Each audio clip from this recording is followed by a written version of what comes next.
Sa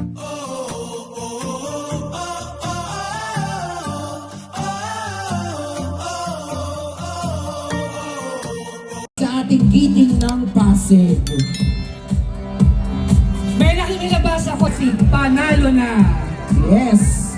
Ito, hashtag Protect Mayor Dico, hashtag Protect Pasig, hashtag 143, hashtag Vote Straight, giting ng Pasig. Volta, yan. Pero mamaya po, pakiusap ko lamang po, pag nagsimula tayo, yung may hawak ng mga placards, carpooling, ibaba natin para at least, makapanood po lahat ng maayos. Yes. Nakikita ko na! Natatanaw ko na! Pasig!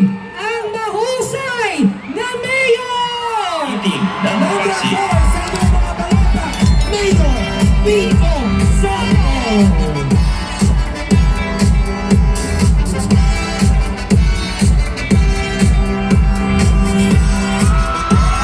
Ang giting ng Pasig.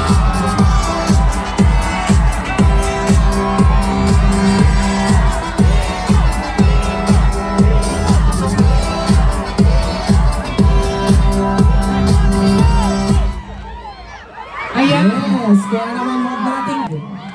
Giting O ngayon, ng Pasig. isigaw niyo lang lahat, nandito na si Mayor!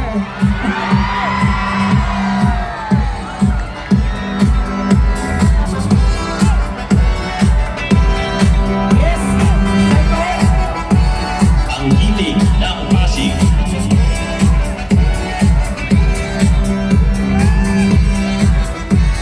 Okay, hinahayaan na kumalma na ang lahat.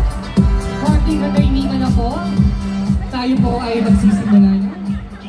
I think i-roll call muna I-roll natin. call Yes, natin, oo. ang ating mga kasamang barangay. Kaya naman pag natawagan yung mga barangay, isigaw niya na ng buong buo ang suporta sa giting ng Pasig. Umpisa natin. Nandito po ba ang mga taga-barangay? Bagong ilog? Bagong ilog po? Okay, next. Nandito rin po ba ang barangay Bambang? Nandito ba ang mga taga-barangay San Miguel? Ay, ang dami. Ang barangay Pinagbuhatan! Ayun. Mas madami. Siyempre, nandito rin ang barangay Sumilang. Nandito po ba ang mga taga-barangay San Polan? Yes, nandito rin po ba ang barangay Kalawan?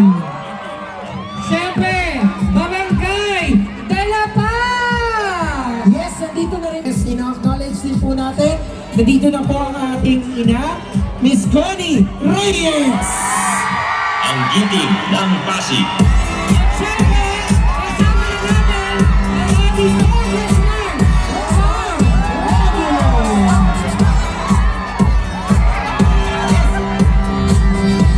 Okay, nandito rin po ba ang barangay Santa Lucia?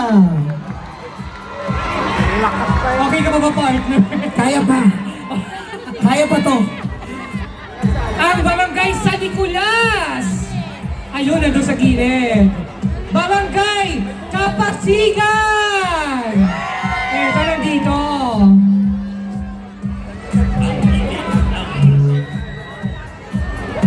Yes, nandito rin po ang barangay Santo Tomas. Ang dami niyo dito. Ang giting ng Pasig. Siyempre, nandito din ang barangay Palati! Ang dami, nasa gitna. Yes, nandito rin po ang barangay Ugong. Siyempre, barangay Bambang!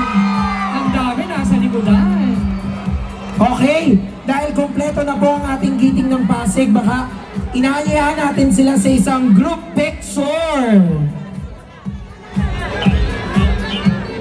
Ang giting ng Pasig. Okay, so ganap na nating umpisa ng ating programa. So inaanyayahan ko po ang lahat na manatili pong nakatayo para po sa ating panalangin na pangungunahan po ng buting ina ng ating Mayor, Miss Connie Reyes.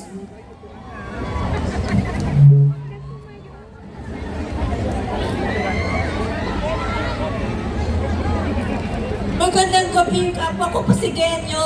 Kamusta kayo? Ay, nawala na ako ng boses. Hindi naman ako araw-araw lumalakad. Kamusta na kayo? Masaya ba kayo sa mga nangyari itong mga nakaraang taon? Masaya! Ayun, sobrang saya ko. Pwede ba tayong manalangin? Ama namin sa langit, sa ngalan ni Jesus, sa pamagitan ng iyong banal na Espiritu, Lord, we commit to you tonight's proceedings, Father, in the name of Jesus. We ask that you take complete control of everything. Take complete control even in the coming elections, Lord God, on May 12. Panginoon, makapangyari yung gusto mo, Panginoon. Let us have humble hearts, Lord God, yielded to you.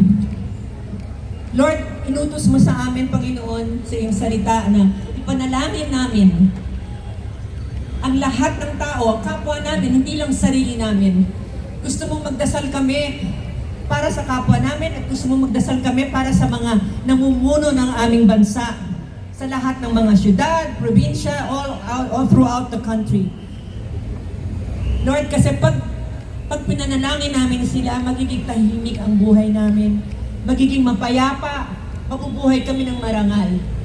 Lord, I pray, Lord, na lahat ng tao dito ngayon at ang kanilang mga pamilya, kung hindi pa man nila ginagawa, na matuto sila, Panginoon, na magdasal para sa kapwa nila, magdasal para sa ating bansa.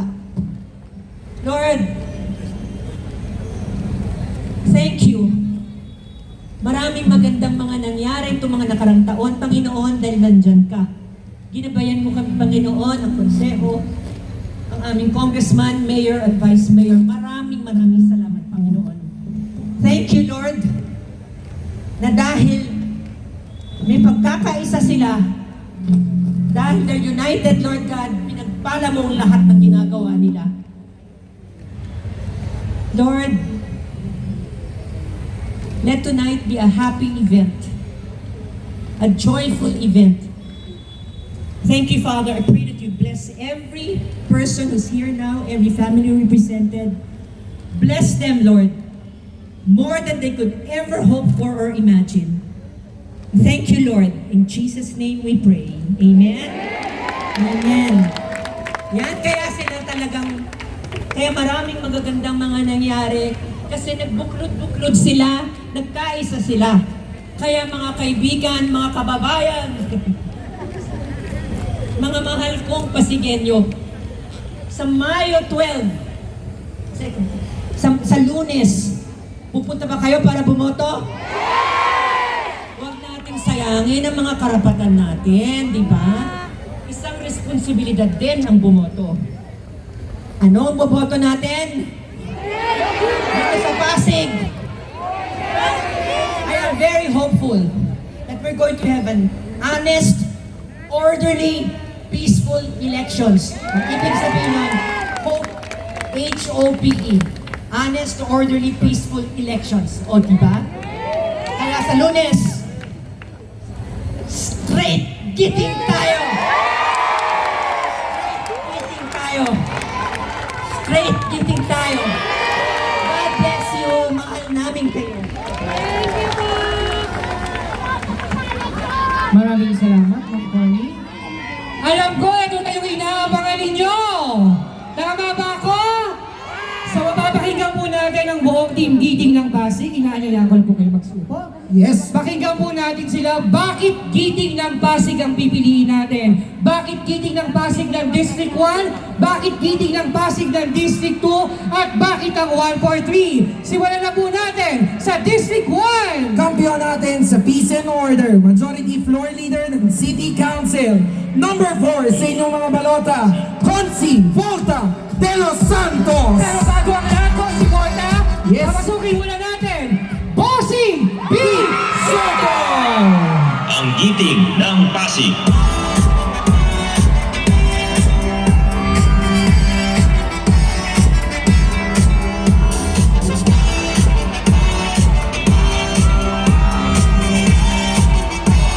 Ang giting ng Pasig.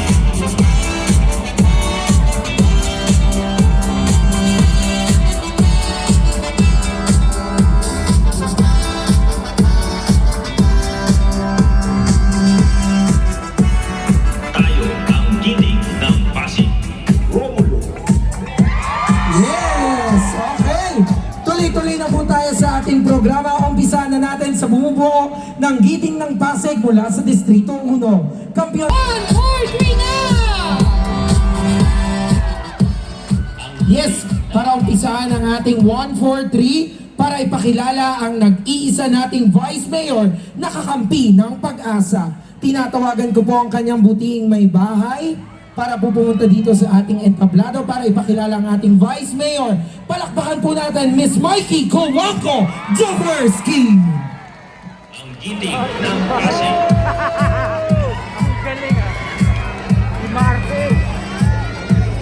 Magandang gabi po sa inyong lahat. Sa ating mga kasama dito sa Giting ng Pasig. Ako po si Mikey. At nandito po ako para ipakilala ang ating pong Vice Mayor, si Dodot Jaworski.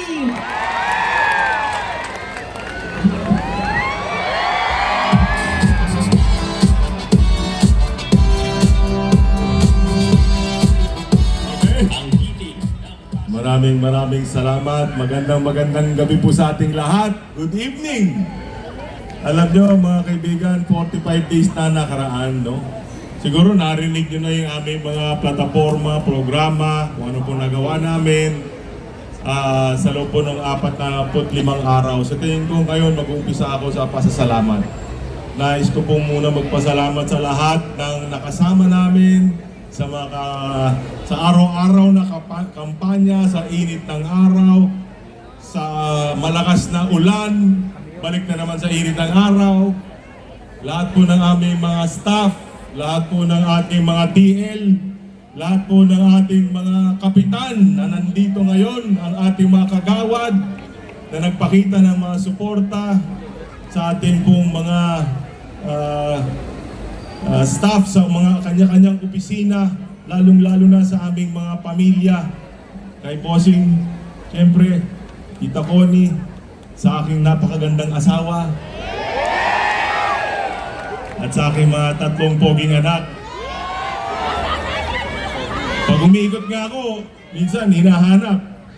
Yung anak ko na, hindi ako.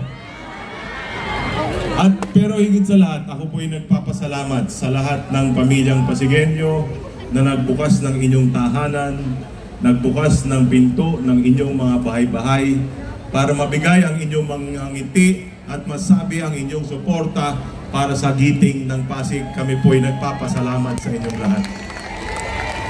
Ang isusunod naman po natin, para pakilala ang astig ng Pasig, tinatawag po natin si Ma'am Shalani Soledad Romulo! Hello po. Good evening. Very proud ko po na ipapakilala po sa ating lahat ang ating pong boses sa Kongreso, ang boses ng bawat Pasigueño sa Kongreso, ang ating pong Congressman number 1 po sa ating mga balota, Congressman Roman Romulo. Roman Romulo, si Carlos T. Romulo, ang kanyang lolo. Siya'y anak ni Alberto Romulo. Siya ngayon ang ating kandidato. Magandang gabi, lungsod ng Pasig. Unang-una po talaga, sa totoo lang, ay ito na rin po yung tamang panahon na magpasalamat po sa bawat Pasigueño. Tinatawag po natin si Ma'am Shalani Soledad Romulo! Hello po. Good evening. Very proud ko po na ipapakilala po sa ating lahat ang ating pong boses sa Kongreso, ang boses ng bawat Pasigueño sa Kongreso, ang ating pong Congressman number 1 po sa ating mga balota, Congressman Roman Romulo. Roman Romulo, si Carlos T. Romulo, ang kanyang lolo. Siya'y anak ni Alberto Romulo. Siya ngayon ang ating kandidato. Magandang gabi, lungsod ng Pasig. Unang-una po talaga, sa totoo lang, ay ito na rin po yung tamang panahon na magpasalamat po sa bawat Pasigueño. Alam po ninyo, sa totoo, talagang umaapaw po yung pasalamat dahil lahat ito po, yung layong nadating natin, hindi rin natin akalain mararating natin to eh. Alam po ninyo, mabanggit ko na to, 2017, noong unang pumunta sa bahay ko, si Vico. Pinuntahan ako sa bahay ni Vico 2017. Sabi niya sa akin, Congressman, may plano ka ba na bumalik bilang congressman sa lungsod ng Pasig?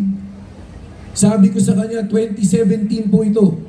Sabi ko sa kanya, pinag-iisipan ko talaga at gusto kong makabalik. Gusto ko pa rin makatulong.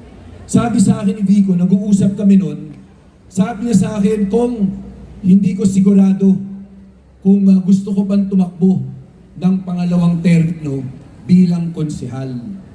So tinanong ko kay Vico noon, bakit? Sabi niya sa akin, yung mga hinahain raw niya na mga ordinansya, resolution, yung mga debate na ine-expect niya mangyayari, parang hindi naman raw po talaga nangyayari nung panahon na yun.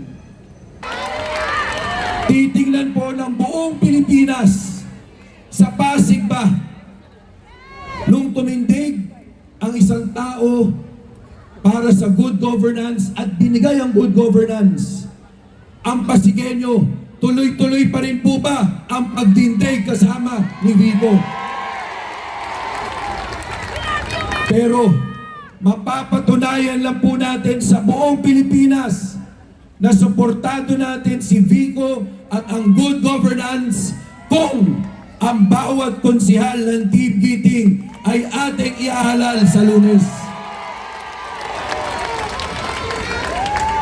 Isipin po ninyo ito, ang kabataang Pilipino, kabataang Pasigueño, lahat po sila, aminin natin, gusto nila, paglaki nila, maging Vico Soto sila.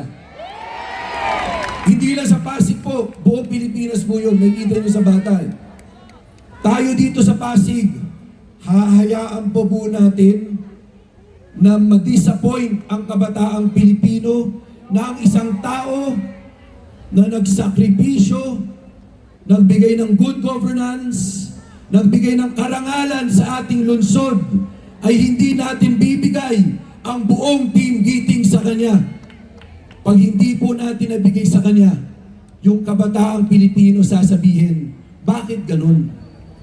Pero, pag ang bawat 2022 hanggang ngayon, maraming salamat. Mabuhay po ang lungsod ng Pasig. Muling iboto ang number 1 na balota, Romulo si Carlos Congressman Romulo. Romulo.